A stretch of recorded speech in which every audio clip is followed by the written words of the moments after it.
Sergio Troncoso gives us a view into the life of an El Paso child. I discuss this and more on today's episode.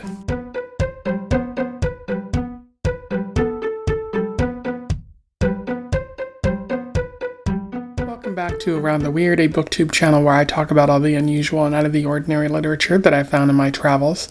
Today, it is Short Story Tuesday, so I want to focus on an interesting short story. Today's short story is all about snakes, bicycles, and El Paso neighborhoods. I am referring to The Snake by Sergio Troncoso, which was published in 1997. For those who don't know, Sergio Troncoso is a Mexican-American writer who has been getting his work published since the 90s, it would seem. He primarily writes about living life on the border, the life of Mexican-Americans and immigrants at large, those sorts of things. And he also writes a little bit about his own life, I believe. He's won a number of awards for his work, a couple of novels that he's written, as well as short story collections and short stories in general. And yeah, he seems to be a pretty celebrated writer, although this is the first time that I've encountered his work.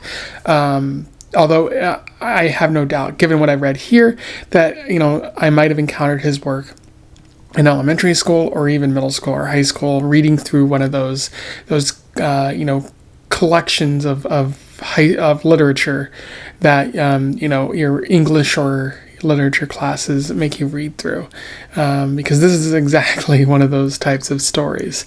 Not to say it's bad or anything. I in fact like discovering these kinds of stories because it's important to talk about what we're the messages that we're sending to children, the stories that we're giving to children. Like, what are we trying to pass on to them?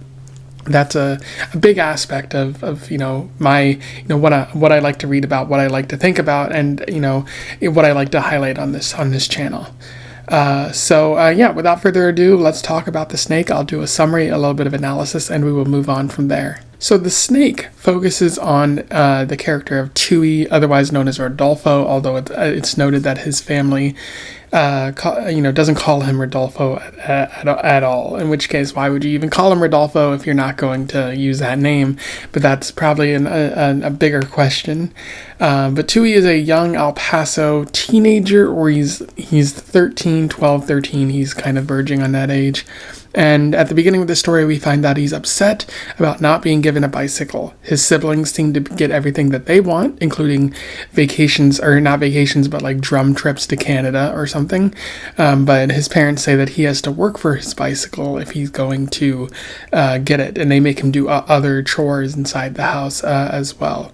But as we find out, like, Chuyi is just going about his neighborhood at this point. His parents tell him he has to do a lot of work, but he insists on just exploring the neighborhood around him. And so we see like a bunch of other kids wanting to play baseball. He decides he doesn't want to play, but I think his brother might want to play. So they're waiting for him. One of his neighbors invites his mother to a party, and he's also invited to that party as well. And they also talk about how good he's doing in school. And he seemed to do so well that the school even celebrated him in a late afternoon kind of all school kind of thing, and he felt really embarrassed, especially because a girl that he was crushing on saw him kind of get called out in front of the school. Chuyi's going about the neighborhood.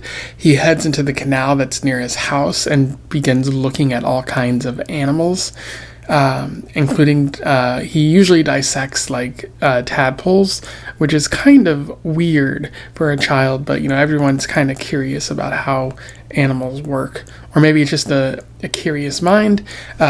Also kind of psychopathy, but he's not doing it to dogs or cats, so maybe it's not that big of a problem.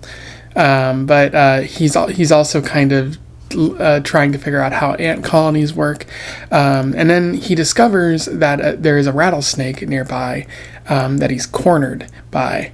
He couldn't hear it, and now he's worried about moving because it might try to bite him.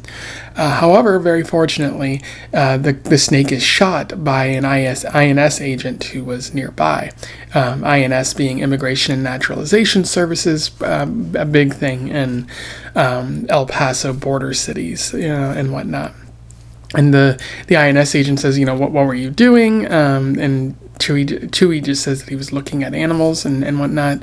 And the INS agent wants to get him home, and he gets the INS agent to agree to let him take the snake home so that he could examine it. And then he goes home. The other school kids think, oh no, what trouble is Chuyi getting into, given that he's coming home with the INS agent.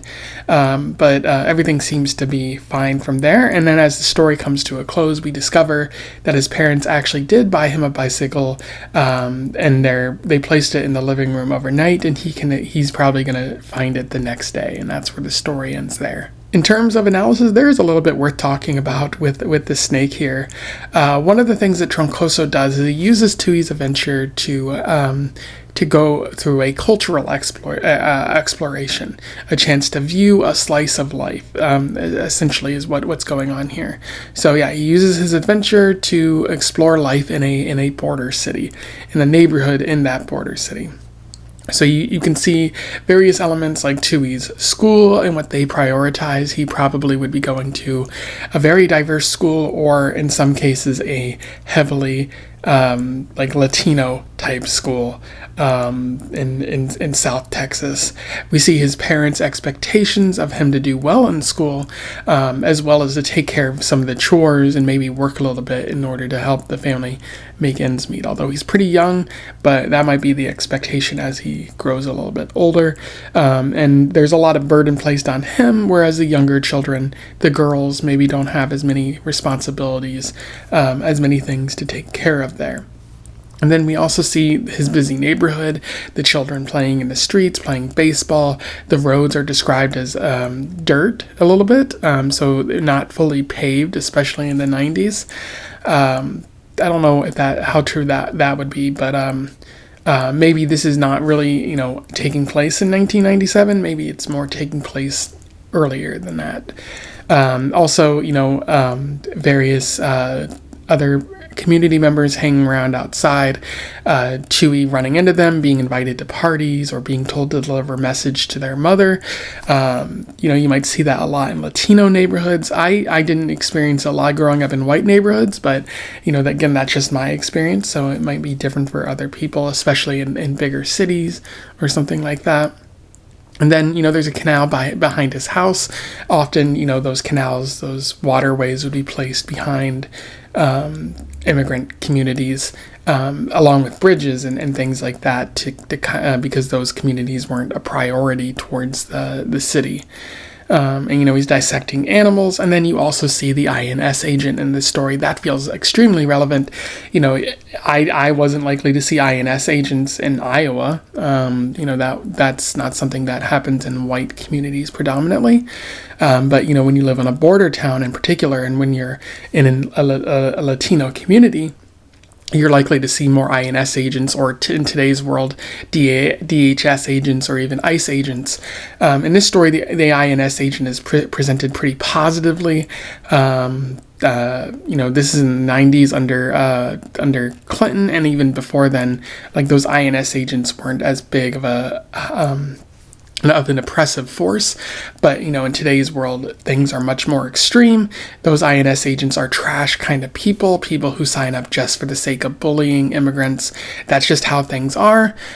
People might try to disagree with that, but the purpose of the INS, the purpose of ICE and other similar groups, is to target minorities in the same way that's the job of the police. And people might disagree with that, but that's my opinion. But that's also just kind of how the world is if you actually examine it, rather than living with your head up your ass. So a lot worth kind of considering there about Chuy's life and the life of someone living in a border city like El Paso.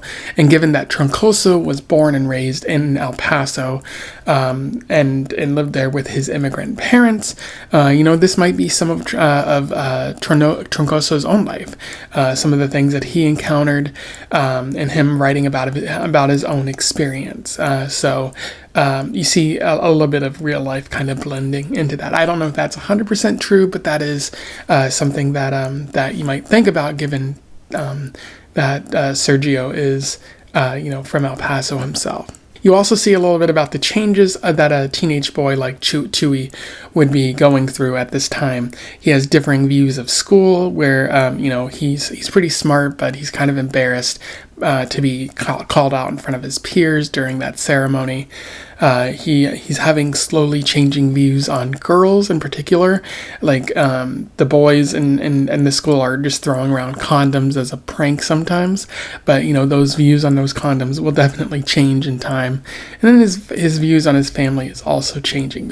Very familiar kind of feeling of all of that, because if you're an adult, you were once a teenager and you kind of dealt with a lot of that, and you saw yourself going through changes, or at least when you look back on it, you can kind of see those changes as well. Again, maybe Troncoso blending a little bit of his own life into this story. Anyway, those are my thoughts on The Snake by Sergio Troncoso. A pretty solid short story, not certainly extravagant or anything like that, but pretty simple, and giving us a look into the life of someone like Chuyi. It's a pretty fascinating read. I imagine if you found it in like a high school, middle school, elementary school kind of textbook on reading, they might even ask the question, like, how does Chuy's life differ from your own? Something to get you really thinking and understanding that the world is a pretty diverse place. If you have any thoughts on this, let me know in the comments below. I would love to hear from you. Otherwise, don't forget to like, share, and subscribe so that more people can find out about this short story or this author if they don't already know. Join the Discord if you want to have further conversations about such things. There's a link to that in the description. And until then, I wish you the best of luck in your weird and El Paso-based travels. Farewell.